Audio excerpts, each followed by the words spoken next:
Ambassador David Reed adjusted his simple brown suit and took a deep breath before walking into the Grand Assembly Hall. The massive chamber stretched upward like a cathedral, filled with beings from across the galaxy. He clutched his worn briefcase tighter, making sure he looked exactly like what everyone expected, a nervous human from a backward planet. "Ah, the Earth representative arrives," boomed General Vrack from the Corvan delegation. The 7-foot reptilian warrior barely glanced at David as he spoke. "Still wearing those primitive cloth coverings, I see." David smiled politely and nodded. "Good morning, General. I hope the day finds you well." The other ambassadors chuckled among themselves. To them, David was nothing more than a curiosity, a representative from a species so weak they couldn't even master proper space travel. Earth's ships were slow, clunky things that took months to travel between star systems. Their weapons were basic projectile launchers that couldn't scratch modern shields. Their technology was at least 200 years behind the galactic standard, or so everyone believed. David settled into his assigned seat in the back row, far from the important delegations. The Nexari collective sat in gleaming silver chairs near the front, their tall, pale forms radiating quiet confidence. The Brillian Federation occupied an entire section with their merchant princes dressed in expensive robes. The Corvan Empire's warriors stood rather than sat, their battle armor gleaming under the chamber lights. "Today we discuss trade route security," announced Speaker Tilan, a floating jellyfish-like being who served as the council's moderator. "The Corvan Empire has requested additional patrol rights in the Outer Rim territories." General Vrack stood and activated a holographic display. Red zones spread across a three-dimensional map of local space. These sectors require proper military oversight. Too many lesser species attempt to travel through dangerous areas without adequate protection. David recognized several of those red zones. They surrounded human colonies and trade routes. He also knew something the general didn't: every Corvan patrol ship in those areas was being quietly monitored by Earth surveillance drones. The humans had been tracking Corvan fleet movements for the past 15 years. "The collective agrees," said Ambassador Nex, her voice like wind chimes. "Order must be maintained for the benefit of civilization." "The Federation sees profit in stable trade routes," added Merchant Prince Brill, his 6 arms gesturing at financial projections. "We support expanded patrol rights." All eyes turned to David. He stood slowly, fumbling with his notes. "Earth appreciates the Empire's concern for safety. However, we worry about the cost of additional military presence. Perhaps a smaller patrol force would be sufficient?" The chamber erupted in polite laughter. Even the floating speaker bobbed in what might have been amusement. "The humans and their concerns about cost," General Vrack said dismissively. "Your entire military budget wouldn't fuel one of our battleships for a week." David nodded sheepishly and sat down. Inside, he was calculating exactly how many Corvan battleships Earth's hidden fleet could destroy in the first minute of combat. The answer was all of them. The session continued with discussions about mining rights, territorial disputes, and trade regulations. David spoke little, always deferring to the major powers. When he did offer opinions, they were mild suggestions about peaceful solutions or economic cooperation. The other delegates barely listened. During a recess, David walked to the observation deck overlooking Harmony Point's docking bays. Hundreds of ships from dozens of species filled the massive space. Sleek Nexari science vessels, bulky Corvan warships, and elegant Brillian luxury cruisers dominated the view. In a far corner, almost hidden behind a cargo hauler, sat Earth's diplomatic transport, a boxy, unremarkable craft that looked like it had been built in someone's garage. "Quite a contrast, isn't it?" said a voice behind him. David turned to see Ambassador Yeth from the Delian Republic, a small mammalian species known for their artistic achievements. Unlike the major powers, the Delians had always treated humans with basic courtesy. "Your ship seems functional," Yeth continued carefully. "It gets us where we need to go. David replied with a self-deprecating smile. We're still learning about advanced propulsion systems. What he didn't mention was that Earth's primitive ship contained technology that could jump instantly to any point in the galaxy. Its hull was made from materials that existed partially outside normal space-time, making it effectively invulnerable to conventional weapons. The engines ran on controlled antimatter reactions that produced no detectable emissions. The Corvins are expanding their influence again, Yeth said quietly, looking around to make sure they weren't overheard. My people are concerned about their true intentions. David nodded sympathetically. Earth shares those concerns. Unfortunately, we lack the military strength to oppose them directly. It was true, in a sense. Earth did lack the military strength to oppose the Corvins directly. They had enough firepower to end the war in minutes rather than hours. Direct opposition would be over too quickly to be interesting. Perhaps smaller species should work together, Yeth suggested. Pool our resources for mutual defense. An admirable idea, David agreed. Though I fear Earth has little to contribute beyond good intentions. After the recess, David returned to his seat and continued playing his role.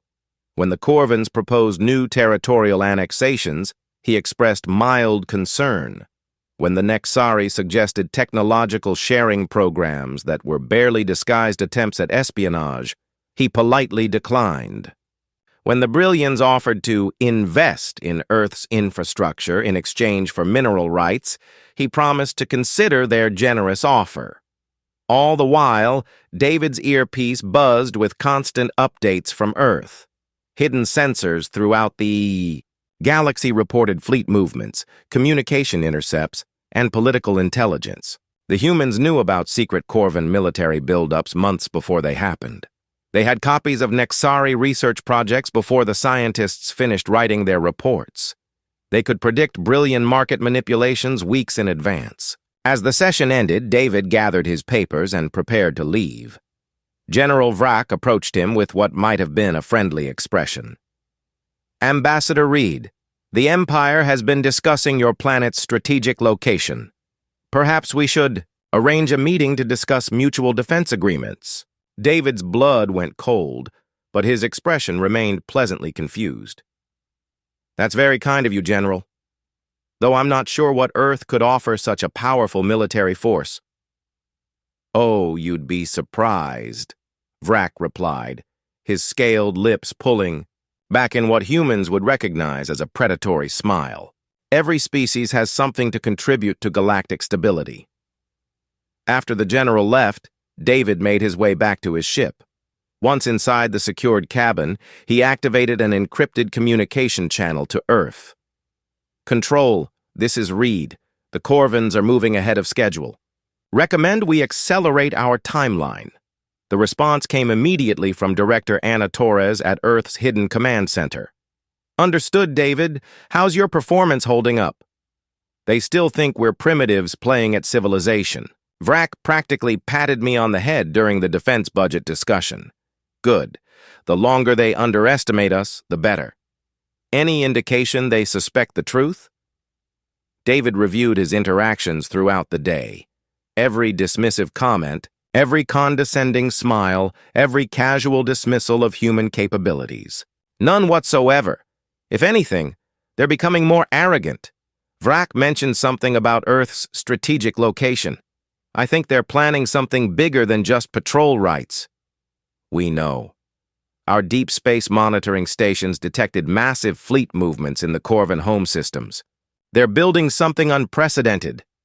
David felt a chill despite the ship's climate control. How unprecedented? The kind that ends civilizations, David. The kind that makes examples out of entire species. And according to our intelligence, humanity just became their first target. The communication ended, leaving David alone with his thoughts. For 50 years, Earth had maintained its careful facade.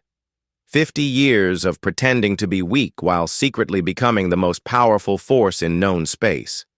50 years of preparation for a threat that was finally revealing itself. Tomorrow he would return to the council chamber and continue playing the role of a nervous ambassador from a backward world. He would smile politely at insults and defer to his betters. He would ask for help that would never come and accept dismissals with gracious humility. But deep in the hidden facilities beneath Earth's surface, Admiral Ryan Mitchell was reviewing battle plans that would reshape the galaxy. And in secure bunkers across human space, the most advanced military force in known history was preparing to drop its mask. The stars had refused to help humanity for half a century. Soon they would learn why humanity had never needed their help at all. The alert came at 0347 hours, Earth Standard Time. Deep space sensors detected the largest fleet movement in recorded galactic history emerging from the Corvin home system. Admiral Ryan Mitchell read the intelligence report twice before believing. The numbers: 2,000 warships organized in perfect battle formation, all heading toward the Sol system. Sir, we're receiving communication intercepts from the fleet, reported Lieutenant Cole from the intelligence station. They're broadcasting on all frequencies. It's addressed to Earth. Ryan nodded grimly. Let's hear it. General Vrack's voice filled the command center beneath Antarctica, his words dripping with satisfaction. Primitive humans of the third planet, I am General Thak of the Corvin Imperial Fleet. In 72 hours, our forces will arrive at your insignificant world. You will surrender immediately and submit to Imperial rule, or face complete annihilation. This message serves as your only warning. The transmission ended, leaving the command center in silence. Ryan looked around at his staff, men and women who had spent decades preparing for this moment. None of them looked surprised. They had all known this day would come. Analysis? Ryan asked. Commander Torres, no relation to the intelligence director, pulled up tactical displays. 2,000 confirmed vessels ranging from destroyers to dreadnoughts. Standard Corvin military doctrine. Overwhelming force applied with precision timing. They expect to crush any resistance within hours. What's the Council's response? Silence, sir. Ambassador Reed reports that none of the major powers are willing to intervene. The Nexari claim it would violate non-interference protocols. The Brillians are already calculating profit margins on human slavery. The smaller species are too frightened to speak up. Ryan had expected as much. For 50 years, Earth had carefully cultivated the image of a weak, backward species barely capable of defending itself. Now that performance was paying dividends. In the worst possible way. No one would lift a finger to help because no one believed humanity was worth saving. Time to contact the president, Ryan said. President Helen Foster was in the Oval Office when the secure line buzzed. Despite the early hour, she answered immediately. She had been expecting this call for months. Admiral, I assume this is about our Corvin problem? Yes, ma'am. They're mobilizing everything they have. This isn't just an invasion, it's designed to be an extermination. They want to make an example of us. Helen stared out the window at the pre-dawn sky. Somewhere up there, 2,000 alien warships were heading toward Earth with the intention of ending human civilization forever. The irony was almost amusing. What's our military status? All defense networks are operational but remain in stealth mode. Our deep space fleet is positioned and ready. Sol Defense Command reports full readiness across all sectors. The rest of the galaxy? Betting on how quickly we'll surrender. The Nexari are offering to accept human refugees in exchange for mining rights to our worlds. The Brillians want to negotiate slave labor contracts. Nobody expects us to fight back. Helen allowed herself a small smile. Good. That means our deception is held. Admiral, you have authorization to implement Protocol 7. All assets are cleared for deployment. Understood, ma'am. What about our diplomatic posture? Ambassador Reed continues playing his role until the last moment. Let them think we're desperately pleading for help that will never come. The call ended, and Helen activated her secure communication system.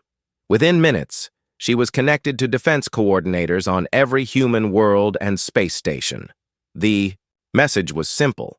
After 50 years of pretending to be helpless, humanity was about to reveal its true nature. On Harmony Point, Ambassador Reed was having the worst day of his diplomatic career. He had spent 6 hours moving from delegation to delegation, begging for assistance that everyone knew would never come.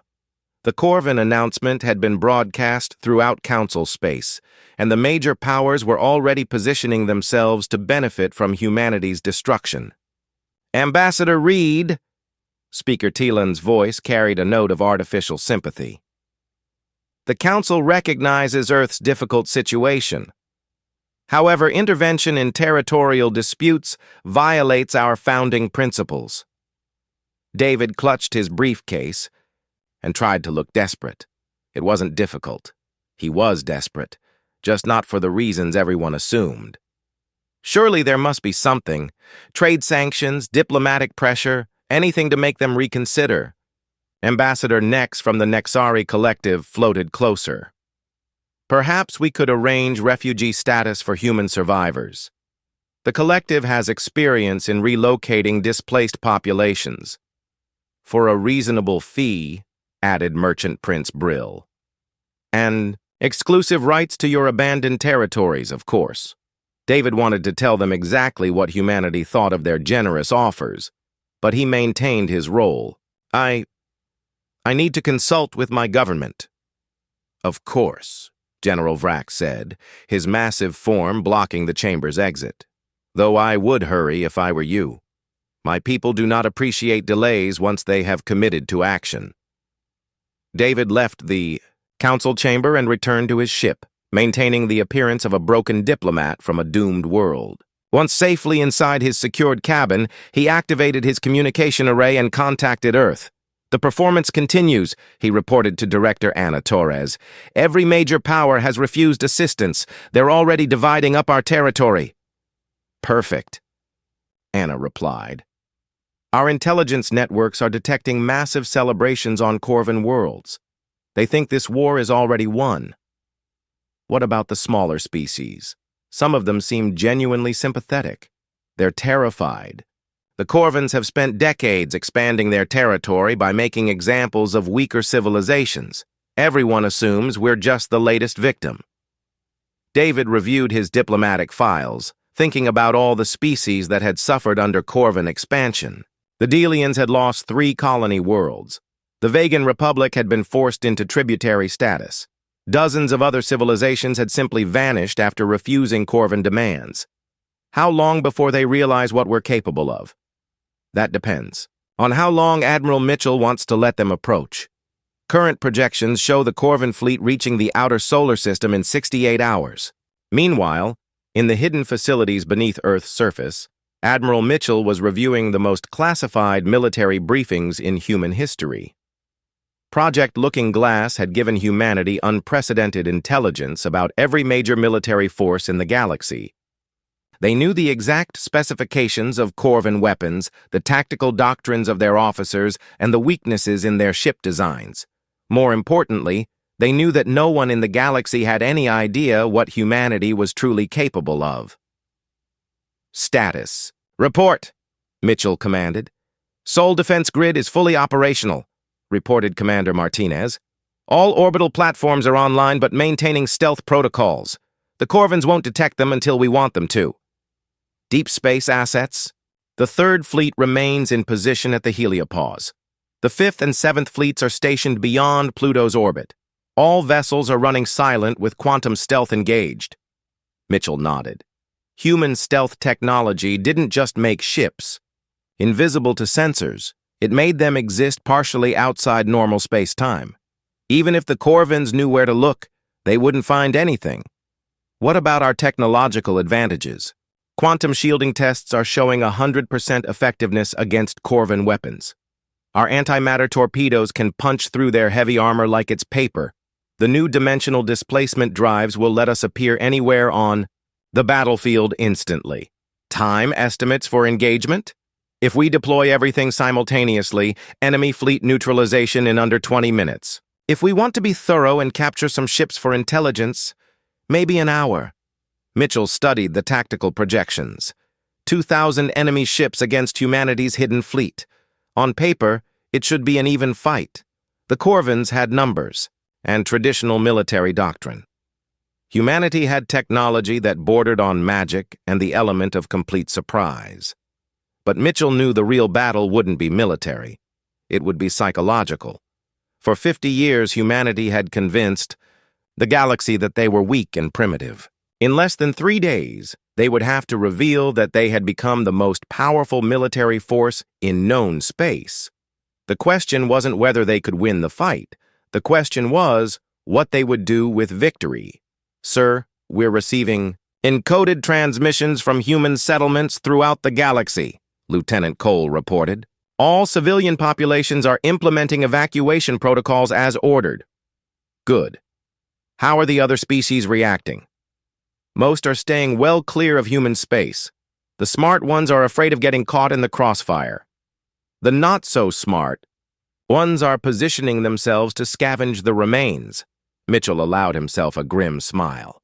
Soon, the entire galaxy would understand that humanity hadn't been hiding from anyone. They had been waiting patiently for someone worthy of their attention. The Corvan Empire had just volunteered for that honor. The Corvan invasion fleet arrived at the edge of the Sol system like a plague of metal locusts. General Thak stood on the bridge of his flagship, the Destroyer of Worlds, and surveyed what should have been humanity's pathetic attempt at defense. Instead, his sensors showed nothing but empty space and a few scattered asteroids. "Scan results?" he demanded. "The inner system shows minimal activity, General," reported his tactical officer. "A few industrial platforms around the fourth planet, some mining operations in the asteroid belt. No significant military presence detected." Thak's reptilian features twisted into what might have been disappointment. They didn't even try to mount a defense. How boring. The massive fleet began moving deeper into the system, confident in their overwhelming superiority. 2,000 of the most advanced warships in Corvan space, armed with weapons that could crack planets and shields that had never been breached in combat.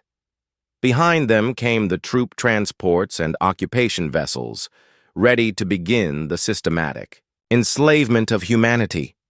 "General, we're receiving a transmission from the third planet," announced the communications officer. "Let me hear their surrender," Thak said dismissively. Instead of surrender, the transmission showed a middle-aged human, woman in a simple blue dress, sitting behind a wooden desk. President Helen Foster looked directly into the camera with calm, steady eyes.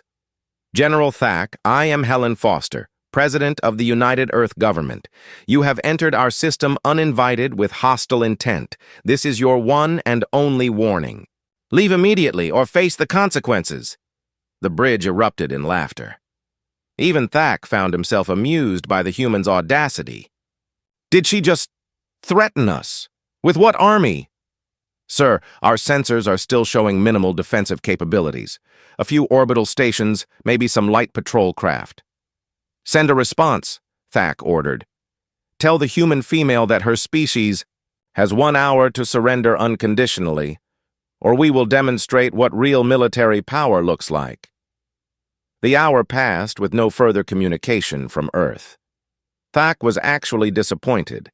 He had hoped for more entertainment from humanity's final moments. At exactly 60 minutes after his ultimatum, he gave the order to attack. "All vessels, begin bombardment of the third planet. Focus on major population centers first. Make sure the other species in this galaxy understand what happens to those who defy the Empire." 2,000 warships powered up their main weapons and prepared to reduce Earth to radioactive dust. Thak watched the tactical display with satisfaction as energy signatures spiked across his fleet. Then everything changed. The first sign something was wrong came when his weapons officer reported a targeting malfunction. "Sir, our firing solutions are being disrupted. Something is interfering with our targeting systems." "Fix it," Thak snapped. "I want this planet burning within the hour." "Sir, you need to see this." The main view screen shifted to show space around their fleet. At first, Thak saw nothing unusual, just the same empty void they had been traveling through. Then the stars began to move, except they weren't stars. Across thousands of cubic kilometers of space, stealth fields flickered and died. Where moments before there had been nothing, now there were ships, hundreds of them, thousands of them, sleek predatory vessels that seemed to absorb light rather than reflect it, arranged in perfect battle formations that surrounded the Corvan fleet completely. Impossible, Thack breathed. Where did they come from? His sensor officer was frantically working at his station. I don't know, sir. They weren't there a minute ago. Our long-range scanners showed empty space.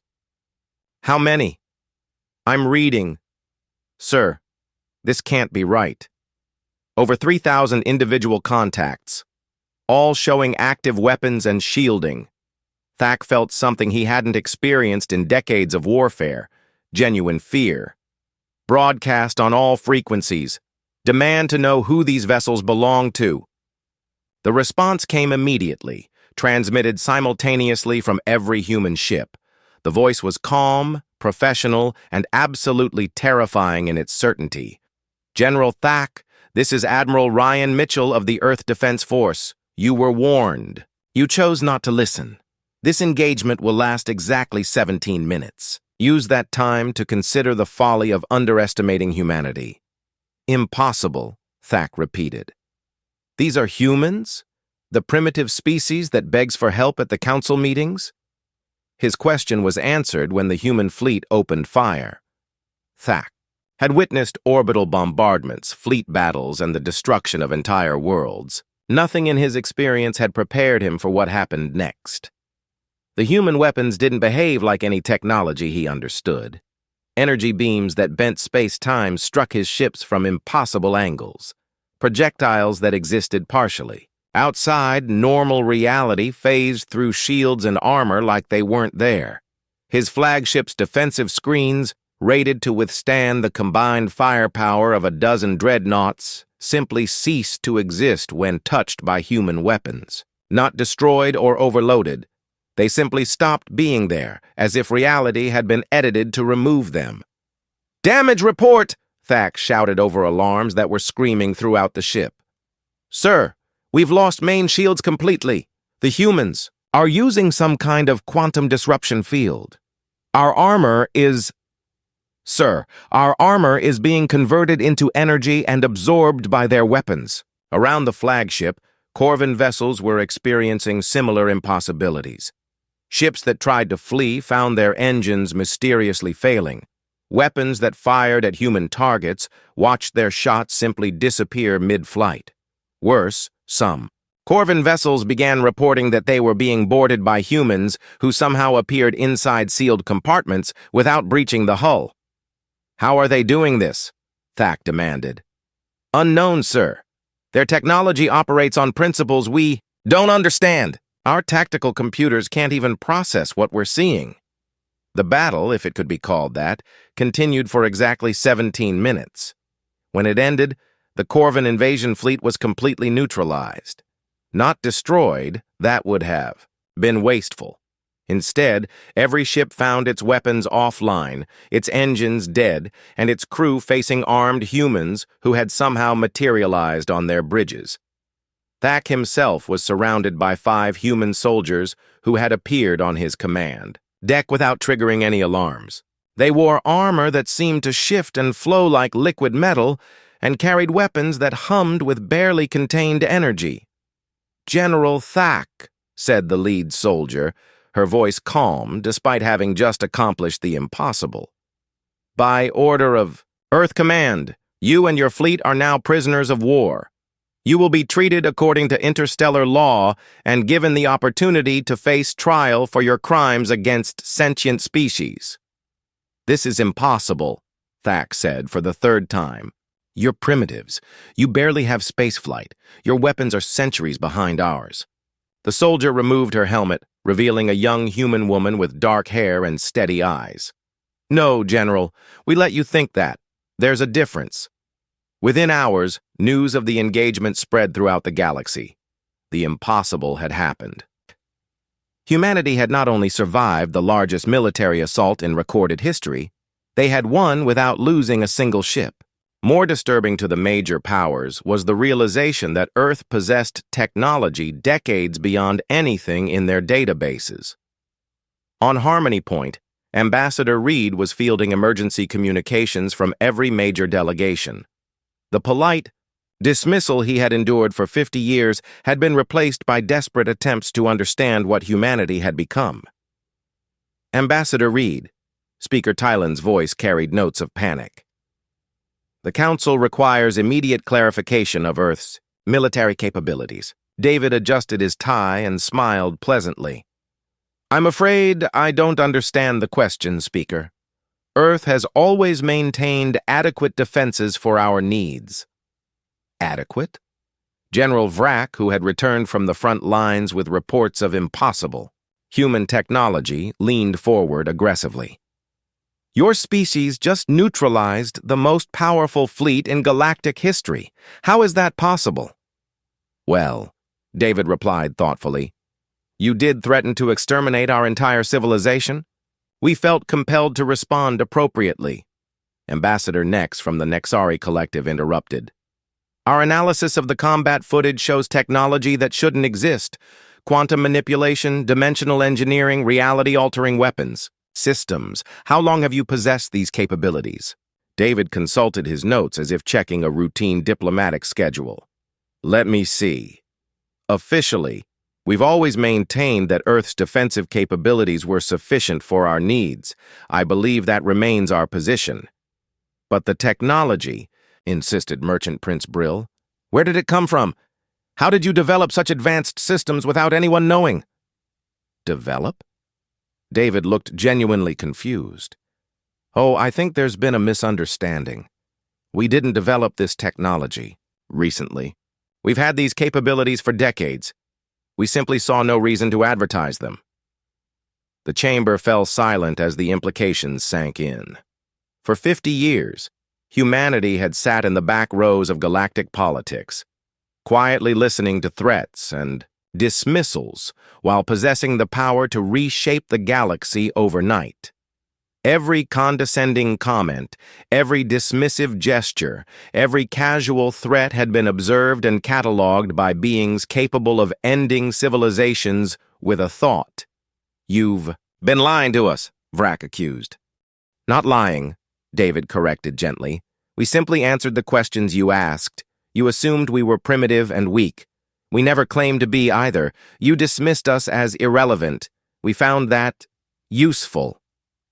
Outside the council chamber windows, David could see the evidence of humanity's revelation.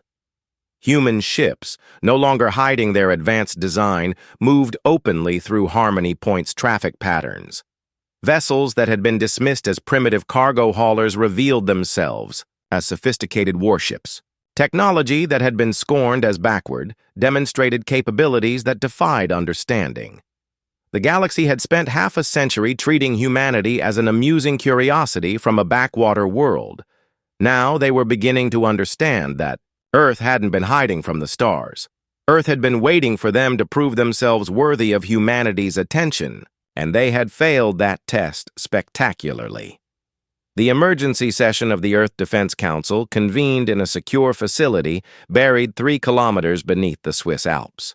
For the first time in human history, the planet's true military leadership gathered to decide what to do with the power they had just revealed to the galaxy. President Helen Foster looked around the circular table at faces she had known for years but never seen in the same room together. Admiral Ryan Mitchell sat across from her, still wearing the uniform that had just commanded the most one-sided military victory in recorded history. Director Anna Torres represented the intelligence networks that had made it all possible. General Patricia Hayes commanded Earth's ground forces. Admiral Chen Rodriguez oversaw the hidden shipyards that had built humanity's secret fleet. The galaxy knows, Helen said simply.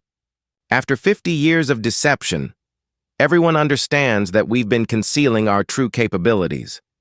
The question now is what we do with that knowledge. Admiral Mitchell activated a holographic display showing the current disposition of human forces throughout local space. Military options are straightforward. We have overwhelming technological superiority over every known civilization. We could conquer the major powers within months, impose our will on the galaxy, and establish a human empire that would last millennia. That's exactly what they expect us to do, General Hayes countered. Every species in the galaxy is preparing for human conquest. They assume we'll follow the same pattern as every other dominant civilization. Director Torres pulled up intelligence reports from across known space. Our monitoring networks are detecting massive military buildups. The Nexari Collective is attempting to reverse engineer our technology from combat footage. The Brilliant Federation is liquidating assets to fund defensive measures. 36 smaller species have formed a mutual defense pact specifically aimed at resisting human expansion. What about the Corvins? Helen asked. Complete military collapse, Admiral Mitchell reported. Their entire invasion fleet is in our custody. General Thack and his officers are being held in secure facilities pending war crimes trials. The Corvin home government is in chaos. Half want to negotiate surrender, the other half are calling for total war. Helen studied the strategic displays, weighing options that could reshape galactic civilization. The power to make these decisions had rested with humanity for decades, but they had never needed to use it. Now that their strength was revealed, every choice would have consequences that echoed across thousands of worlds. What's our intelligence assessment of galactic sentiment? Anna pulled up detailed analysis charts. Mixed and evolving. The major powers are terrified and angry. They feel betrayed by our deception. The smaller species are split between hope and fear. Some see us as potential liberators from Corvin oppression. Others worry we'll simply replace one tyrant with another. Public opinion varies by species and recent experience with the Corvins. Worlds that have suffered under their expansion are cautiously optimistic about human intervention. Species that benefited from Corvin conquest are organizing resistance movements. Admiral Rodriguez leaned forward. Ma'am, we need to address the elephant in the room. We have the power to end war throughout this galaxy. We can impose peace, eliminate poverty, spread advanced technology to every civilization. The only question is whether we do it through cooperation or conquest. And the cost of that power? Helen asked quietly. General Hayes answered immediately. Becoming the very thing we've spent centuries fighting against. Earth has always valued freedom, self-determination, and the right of species to choose their own destiny. The moment we start imposing our will on others, even for their own good, we become another empire.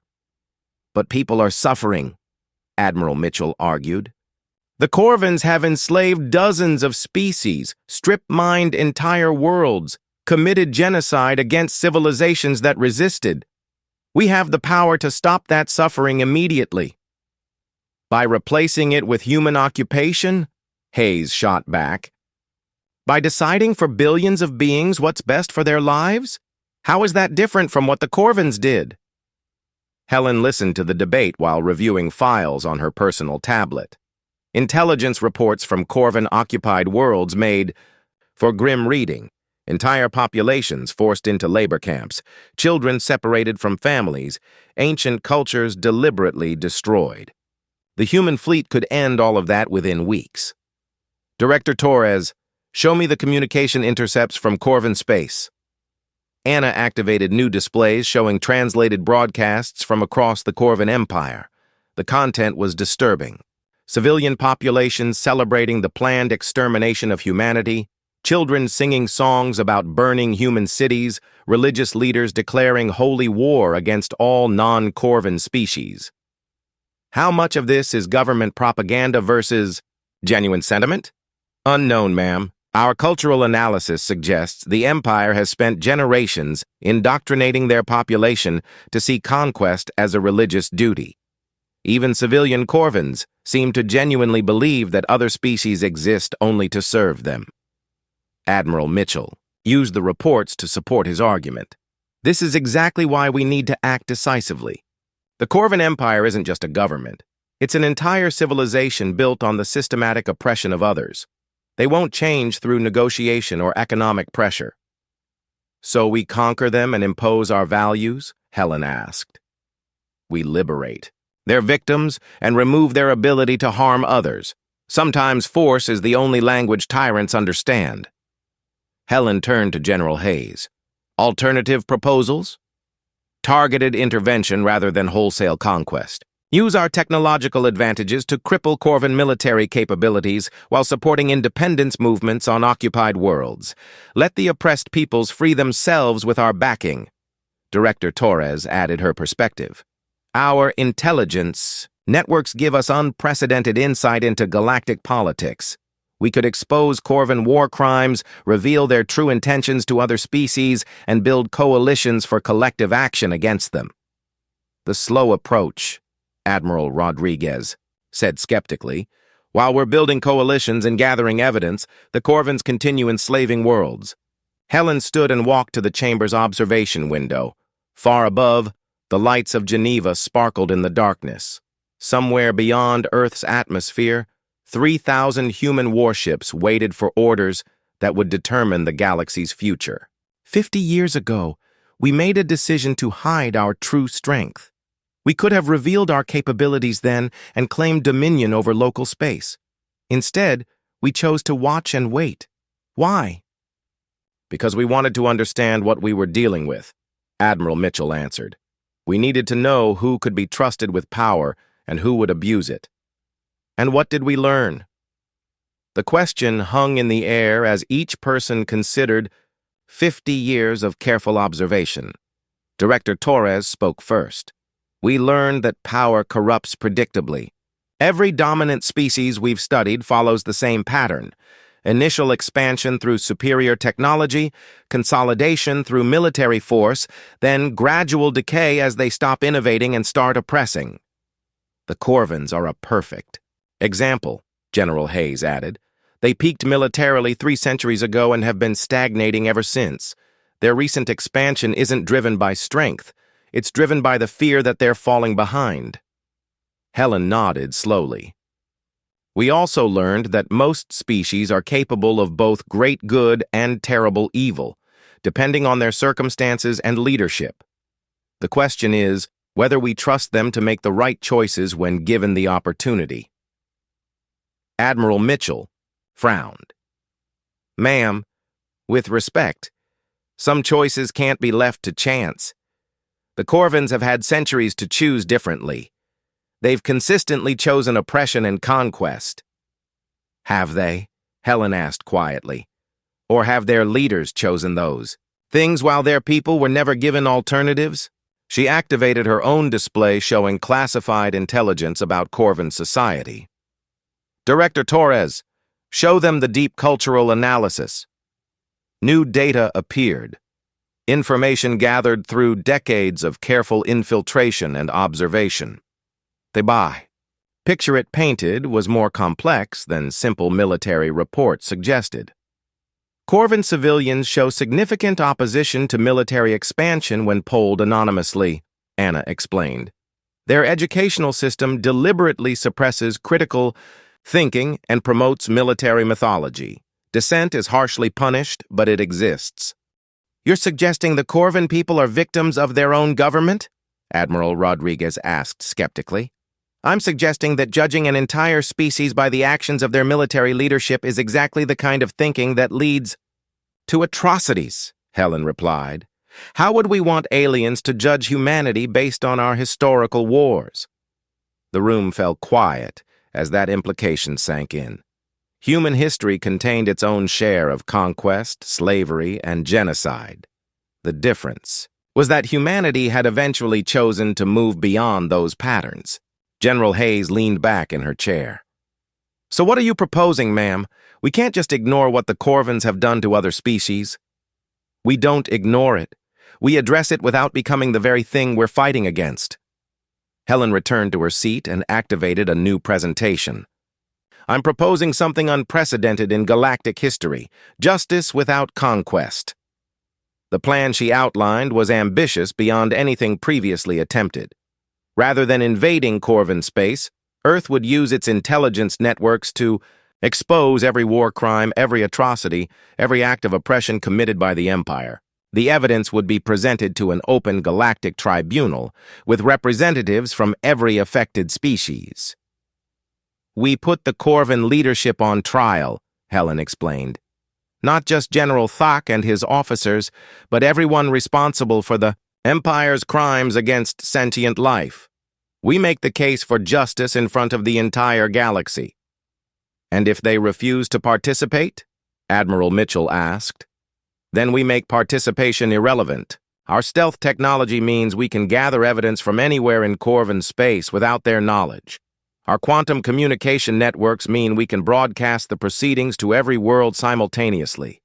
They can't stop the truth from reaching their own people. Director Torres studied the proposal with professional interest. It's ambitious, but feasible. Our intelligence assets are already positioned throughout Corvan territory. We could begin evidence gathering immediately. What about military enforcement? Admiral Rodriguez wanted to know. Trials are meaningless without the power to enforce their verdicts. We enforce them, Helen replied simply, but through precision rather than conquest. We remove war criminals from power, dismantle military installations used for oppression, and support legitimate resistance movements. We don't occupy worlds. We liberate them and let their people choose their own governments. General Hayes nodded approvingly. Surgical intervention rather than wholesale invasion. It preserves self-determination while removing immediate threats. It also establishes precedent, Helen continued. For the first time in galactic history, military power would be subordinated to justice rather than serving conquest. We show every species that true strength means protecting the weak, not exploiting them. Admiral Mitchell remained skeptical. And if other species see this as weakness? If they decide that humanity's unwillingness to conquer makes us vulnerable to attack? Helen smiled for the first time during the meeting. Admiral, we just neutralized the most powerful military force in known space without losing a single ship. I don't think anyone will mistake restraint for weakness. The debate continued for hours as they refined the details. The plan that emerged was unlike anything in military history, a global operation to establish justice through strength rather than conquest through force. Earth would use its overwhelming technological advantages not to build an empire, but to create a galaxy where empires became impossible. There's one more consideration, Director Torres said as the meeting neared its end. What do we tell the other major powers? The Nexari and Brillians are expecting us to either retreat in fear or advance in conquest. They won't know how to respond to justice. We tell them the truth, Helen replied. That humanity has been watching and waiting for 50 years, and we've decided the galaxy deserves better than the cycle of conquest and oppression that has defined interstellar politics. We offer them the chance to be part of something better. And if they refuse, then they'll discover that justice applies to everyone equally. The Nexari experiments on primitive species are just as criminal as Corvan slavery. Brilliant economic. Exploitation is just as harmful as military conquest. If they won't reform voluntarily, they'll reform involuntarily. Admiral Mitchell finally nodded his acceptance. It's risky, ma'am. We're betting that most species will choose cooperation over conflict when given the option. It's the same bet we made 50 years ago when we decided to hide our strength, Helen pointed out. We believed that showing weakness would reveal who could be trusted with power. Now we're betting that showing justice will reveal who deserves to keep it.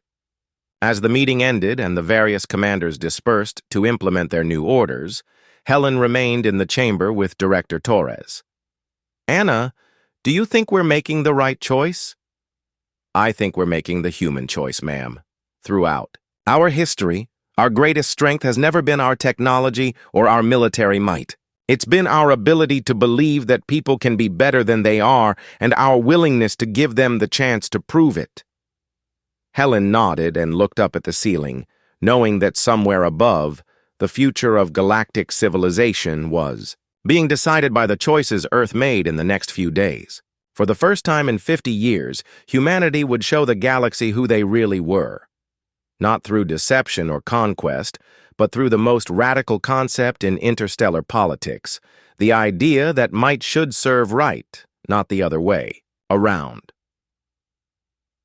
2 years after the Battle of Sol, director Ana Torres stood in the observation deck of Unity Station, watching the most remarkable sight in galactic history. Below her, representatives from 147 different species worked together in the halls of the new Interstellar Justice Council.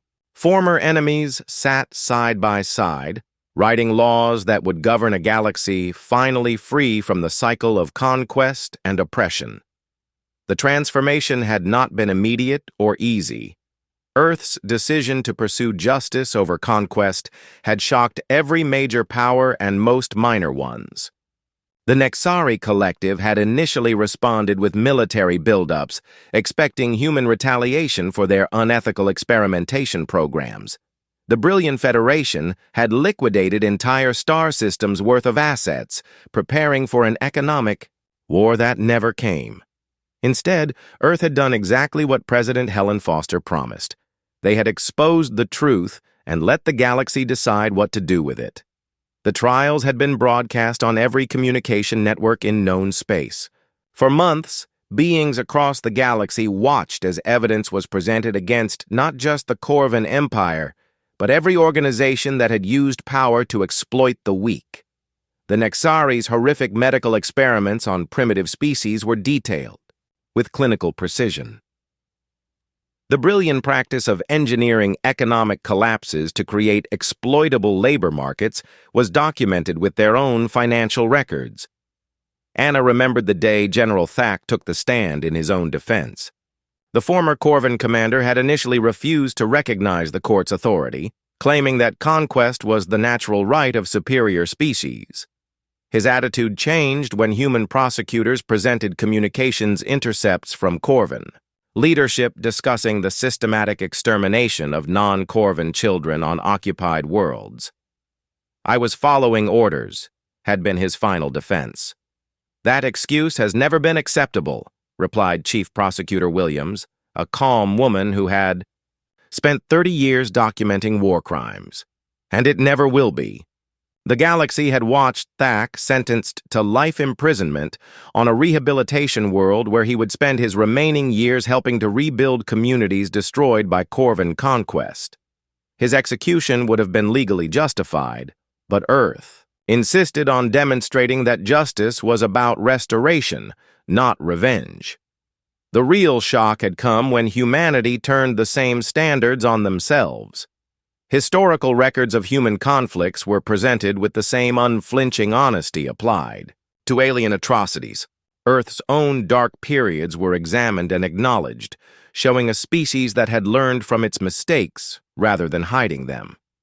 "We are not claiming moral superiority," President Foster had told the assembled galaxy during her testimony. "We are claiming moral responsibility. Every species is capable of both great good and terrible evil. The question is whether we choose to learn from our failures or repeat them." The example had been powerful enough to fracture the traditional power structures of galactic politics. When the Nexari Collective's own scientists began testifying about experiments they had been ordered to conduct on sentient beings, their government collapsed within weeks. The Brilliant Federation split into 12 separate economic unions when their exploitative practices were exposed to their own people. Most surprisingly, the Corvan Empire had voluntarily disbanded itself. Decades of propaganda had convinced most Corvans that other species were inferior and deserved conquest. When presented with evidence of their military's actual activities, the torture, the slavery, the deliberate targeting of children, even the most militaristic Corvan citizens had demanded change. Anna watched through the observation deck windows as Ambassador David Reed conducted his final diplomatic meeting in his old role. After 50 years of pretending to be a nervous representative from a backward world, he was transitioning to his new position as Earth's first justice coordinator for the reformed galactic government. "Strange to think how it all started," said a voice behind her. Anna turned to see Admiral Ryan Mitchell, now wearing the simple blue uniform of the United Systems Defense Force rather than his old Earth military dress. The man who had commanded the most one-sided military victory in recorded history now oversaw a peacekeeping force dedicated to preventing wars rather than winning them. "I still remember the debates about whether to reveal our capabilities at all," Anna replied. "Half the command staff wanted to stay hidden forever." "Might have been easier," Ryan admitted. "No one expects anything from a species that pretends to be primitive. But that was never really an option, was it? Eventually, someone would have forced our hand. Better to reveal ourselves on our own terms than wait for a crisis we couldn't ignore." Through the station's communication systems, they could hear Ambassador Reed conducting his meeting with the Delian Republic's new representative. The small, mammalian species had been among the first to embrace the new galactic order, and their artistic achievements were being shared throughout local space as part of the cultural exchange programs. "The rehabilitation worlds are showing promising results," Ryan reported. "Even former Corvan military officers are adapting to productive work. Turns out most beings prefer building things to destroying them when given the choice." Anna nodded, reviewing reports on her tablet. The rehabilitation worlds had been another human innovation. Rather than simply imprisoning war criminals, they were required to spend their sentences helping to rebuild what they had destroyed. Former Corvan generals worked alongside their victims to reconstruct devastated colonies. Nexari scientists who had conducted unethical experiments now used their knowledge to develop medical treatments for the species they had harmed. "What's the status on the technology sharing programs?" "Ahead of schedule. Dimensional manipulation technology is being adapted for peaceful use by 43 different species. The Terran Union just completed their first quantum communication network. The former Brilliant territories are using our economic modeling systems to build cooperative markets instead of exploitative ones. It had been the most controversial decision of Earth's post-revelation policies. Rather than hoarding their technological advantages, humanity had freely shared the knowledge that made their dominance possible. Critics argued that this would eventually allow other species to challenge human supremacy. President Foster's response had been simple. If our technology is used to create a better galaxy, then our supremacy was never the point. The strategy had proven brilliant in ways few had anticipated. Species that received human technology found themselves dependent not on Earth's military might, but on Earth's continued cooperation. More importantly, the shared technology came with built-in safeguards that made it impossible to use for conquest or oppression. Anna's tablet chimed with an incoming priority message. The sender was listed as Deep Space Monitoring Station Alpha, one of humanity's most classified installations. "What is it?" Ryan asked, noting her expression. "Long-range sensors have detected something interesting in the Outer Rim territories. A previously unknown species with technology signatures we don't recognize." Ryan frowned. "More advanced than ours?" "Unknown. But they're heading this way, and they're not responding to communication attempts." For the first time in 2 years, Anna felt the familiar weight of uncertainty. Earth's transformation of galactic politics had been possible because they possessed overwhelming technological superiority. The new order they had built was stable because no one could challenge their ability to enforce justice. But the galaxy was vast, and humanity had always known that their corner of space might not represent the full scope of interstellar civilization. "Recommendations?" Ryan asked. "We do what we've always done. We watch, we learn, and we prepare. But this time, we won't be doing it alone." Anna activated the station's emergency communication system, sending alerts to defense coordinators throughout the reformed galaxy. Within minutes, response confirmations began arriving from dozens of species that had once been enemies or rivals. The Delian Republic offered their artistic analysis of the unknown ship's aesthetic design patterns. The reformed Corvan territories provided military tactical assessments. Even former brilliant economic zones contributed logistical support for extended monitoring operations. 2 years ago, an unknown contact would have meant every species scrambling to protect themselves or position for advantage, Ryan observed. Now, they're volunteering to help. Because they understand that we're all in this together, Anna replied. Whatever these newcomers represent, we'll face them as a united galaxy rather than a collection of competing empires. Through the observation deck windows, she could see the evidence of that unity in action. Ships from dozens of species worked together to maintain Unity Station's operations. Beings who had never interacted peacefully were collaborating on scientific research, cultural exchanges, and mutual defense. The transformation wasn't complete. Old prejudices and conflicts still simmered beneath the surface. Some species struggled with the new emphasis on cooperation over competition. Others found it difficult to abandon the hierarchical thinking that had dominated galactic politics for millennia. But the foundation was solid. For the first time in recorded history, the galaxy operated on the principle that might should serve right rather than the other way around. Justice was no longer determined by military strength or economic leverage, but by carefully considered laws applied equally to all sentient beings. Anna's tablet chimed again with an update from Deep Space Monitoring. The unknown ships had altered course, heading directly for Unity Station. More concerning, they had somehow detected and begun transmitting on the quantum communication frequencies that Earth had believed were impossible for other species to access. Admiral, we may need to activate the emergency protocols. Ryan nodded grimly. I'll contact Earth Command. How long before they arrive? At current velocity, approximately 6 days. Time enough to prepare, but not enough to know what we're preparing for. As the two humans began coordinating the galaxy's response to its first post-transformation crisis, neither could have predicted that the approaching ships carried not conquerors or invaders, but refugees from an even more distant region of space, where a truly hostile force was beginning to stir.